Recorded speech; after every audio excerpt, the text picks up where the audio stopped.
Here's how to shut down your Mac using your keyboard, but before you do that, go ahead and hit that subscribe button.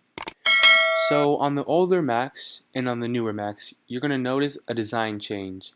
Instead of the power button, you're going to have a fingerprint sensor. Now, these do the same thing, but in order to power it off, you have to hold the fingerprint sensor. But this is how to shut it down on your computer. So first, we're going to go to settings because we're going to create a keyboard shortcut. Then from here, go to keyboard and then go to shortcuts. Then go to app shortcuts and then click on the plus over here because we're going to create a new one. Now we want this to be the exact same as the shutdown menu over here. So as you can see, shut down and then 3 dots. This is called an ellipsis. So you want to make sure it's the exact same. So type in shut,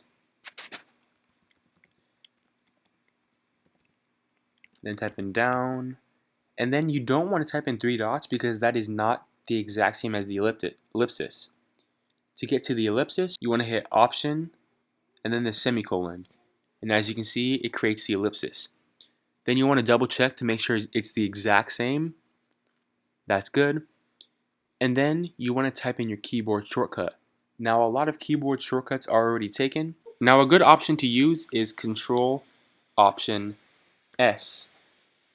You type that in, and as you can see, it has the control, it has the option, it has the S. That is my new keyboard shortcut for this. Then, when you're done with that, make sure it's all set, make sure it's the exact same, your keyboard shortcut, then press on Add, and then you have a keyboard shortcut for shutting off your computer. So if you open up the Apple again, you're going to see it has the option over here, Command Option S, for shutting down. So what you can do is press on your shortcut and then it will bring it up. Then you enter your name and password or whatever it asks you for, and then you'll be able to shut down your computer using your keyboard.